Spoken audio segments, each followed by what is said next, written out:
공수처 정체가 뭡니까? 또 공수처장의 정체는 뭔가요? 1월 3일 공수처가 자체 직원 30명과 경찰 특수단 120명까지 투입을 해서 윤 대통령 체포를 하려다 실패했습니다. 공수처의 체포 압수수색 영장 집행 전면적으로 불법이죠. 자, 공수처장의 실체에 대해서 말씀드리기 전에 이날 행태가 왜 불법이었는지 먼저 정리하고 넘어가도록 하겠습니다. 포인트만 짚어보죠. 첫 번째, 공수처는 내란죄에 대한 수사권이 없습니다. 두 번째, 경찰에 대한 수사 지휘권도 없어요. 그래서 경찰들이 동원을 했는데 경찰 기동대 병력은요, 경비 업무를 전담으로 합니다. 수사 업무인 영장 집행에 적극 가담한 것은 2급 군사기밀 보호시설 침입죄, 특수 공무집행 방해죄, 불법 체포 감금 미수죄에 해당되는 중범죄입니다. 자, 공수처의 체포 압수수색 영장 집행이 불법인 세 번째 이유. 법원이 윤 대통령 체포영장과 함께 발부한 수색영장, 형사소송법 적용을 제한하는 내용을 담고 있는 위법 문건이죠. 형소법 110조, 111조, 군사상, 공무상 비밀에 관한 것은 책임자 등이 허락해야 수사기관이 압수수색이 가능합니다. 대통령 관저는 2급 군사기밀 보호시설이에요.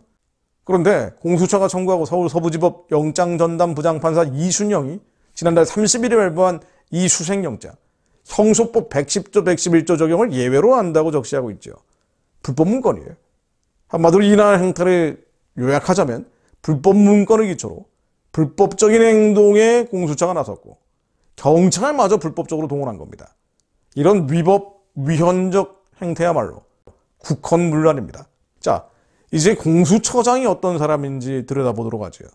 오동훈이라는 사람인데, 자, 이 사람이 아주 특이한 이력이 많습니다.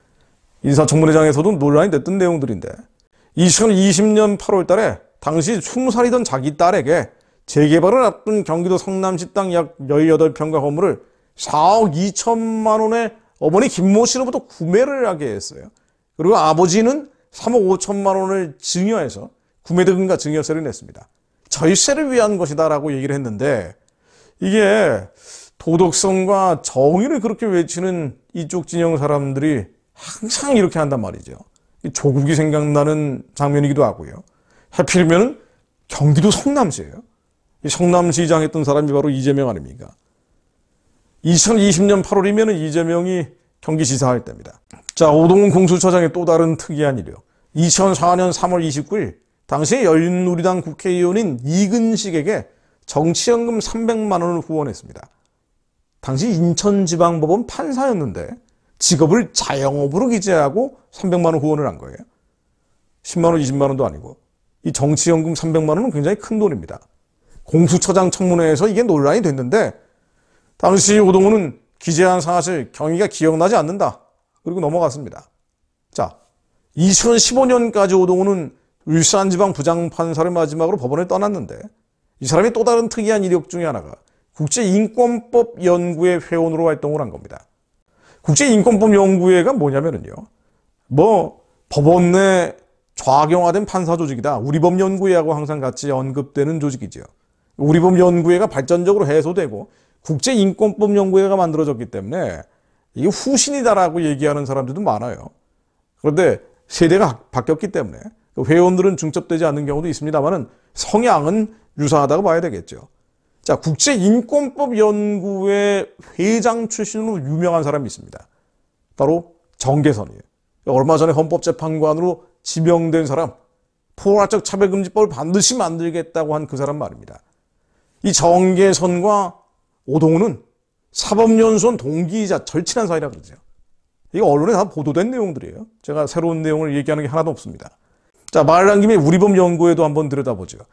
자, 우리법연구회는 국제인권법 연구회보다 훨씬 더 역사가 깁니다. 70년대 중반에 사법연수원의 장로교 소모임에서 시작한 게 우리법연구회라 그래요. 그리고 여기에는 이른바 진보 좌파 진영의 많은 사람들이 우리법연구회 출신들이죠. 김명수 대법원장, 박범계 민주당 의원, 최기상 민주당 의원, 그리고 또 유명한 사람 뽑자면요. 선거관리위원장 했던 노정입니다. 노정희 선관위원장은 2020년 11월부터 2022년 5월까지 직임을 했는데 문재인 정권 때 선거관리위원회를 희한하게 만들어 놓은 대표적인 인물로 노정희가 꼽힙니다. 우리법연구회 출신이에요. 또 우리법연구회 출신으로 아주 유명해진 사람 한 명 더 꼽자면요. 이번에 공수처에 수색영장을 발부한 사람, 서울 서부지법 영장전담 부장판사 이순영입니다. 이순영이 형소법 110조, 111조 적용을 예외로 한다. 이 놀라운 수색영장을 만든 사람이죠. 자, 마지막으로 오동훈 공수처장의 가장 특이한 일이요. 이승엽 변호사라는 사람과의 인연이에요. 이승엽 변호사가 누구냐면요. 울산지방법원에서 같이 근무했던 사람이에요. 언론의 표현을 빌자면 4, 5년간 울산지방법원 초임부장까지 한솥밥을 먹었다고 되어 있습니다. 그럼 이 이승엽 변호사가 누구냐? 바로 이재명의 전담 변호사입니다. 위증교사 1심 재판, 2심 재판, 또 공직선거법 위반 1심 재판, 이승엽 변호사가 맡고 있죠. 그런데 이 이승엽 변호사와 오동훈 공수처장이 또 연결이 돼요. 자, 이걸 도표로 한번 만들어 보면요. 이재명이 있고, 이재명과 이승엽이 연결이 되고, 이승엽과 오동훈이 연결이 되고, 오동훈과 정계선이 연결이 됩니다. 자, 지금 벌어지고 있는 일들은 어마어마한 세력이 뭔가 꾸미고 있는 것 같기도 하지만, 한꺼풀만 벗겨보면은 한 줌밖에 안 되는 사람들이에요. 누가 이런 거를, 그러니까 공수처도요. 그러니까 누가 저렇게까지 무리하면서 현직 대통령 체포하겠다고 나서겠습니까? 그러니까 뭔가가 있는 거예요. 자, 우리의 시름이 무엇을 대상으로 하는지 좀 더 정확히 이해하는 차원에서 말씀드렸습니다. 이제 말씀 선포하고 기도합니다. 답원 17장 23절로 악인은 사람의 품에서 뇌물을 받고 재판을 굽게 하느니라. 악한 자들은요, 재판을 공정하지 않게 합니다. 자신들의 이익과 이념에 따라서 재판을 하죠. 이건 성경에도 나와 있는 악인들의 전형적인 특징이에요. 공정한 재판을 하지 않습니다. 온전한 법 집행을 하지 않습니다. 지금 윤석열 대통령에 대한 위헌적 법 집행 마찬가지 아닙니까? 윤석열이 설령 아무리 미워도 그가 한 비상계엄에 대해서 동의하지 않는다 해도 이런 식으로 법 집행하면 안 되죠. 국가원수를. 그건 위법이고 위헌인데. 악인이 사람의 품에서 뇌물을 받고 재판을 굽게 하느니라. 시편 141편 8절로 주 여호와여 내 눈이 주께 향하며 내가 주께 피하오니 내 영혼을 빈궁한 대로 버려두지 마옵소서. 나를 지키사 그들이 나를 잡으려고 놓은 올무와 악을 행하는 자들의 함정에서 벗어나게 하소서. 악인은 자기 그물에 걸리게 하시고 나만은 온전히 면하게 하소서. 이 나는 대한민국의 자유를 지키려는 애국 시민들이고 또 여러분들과 저 같은 사람들이고 대한민국 그 자체일 수 있습니다. 그러나 대한민국을 해체하려는 자들, 교회를 무너뜨리려는 자들, 이 악인들은 자기 그물에 걸리게 하시고 나만은 온전히 면하게 하소서. 하나님, 악인들이 자기 그물에 걸리게 하옵소서. 그들이 스스로 파놓은 함정에 빠져 무너지게 하옵소서. 예수 그리스도 명으로니 북한의 우상정권과 남한의 악인들은 스스로 자기 그물에 걸려 무너질지어다. 하나님 말씀으로 임해 주옵소서. 어둡고 캄캄한 것들을 밝히 드러내 주시니 감사드립니다. 숨겨지고 감춰지고 알려지지 않은 것들이 다 폭로되게 하시어 백일하에 드러나게 하시며 하나님, 저 어둡고 습습한 세력들, 자기들이 파놓은 함정에 빠지며 자기 그물에 걸려 스스로 무너지게 하옵소서. 주님 감사합니다. 예수 그리스도 이름으로 기도드립니다. 아멘.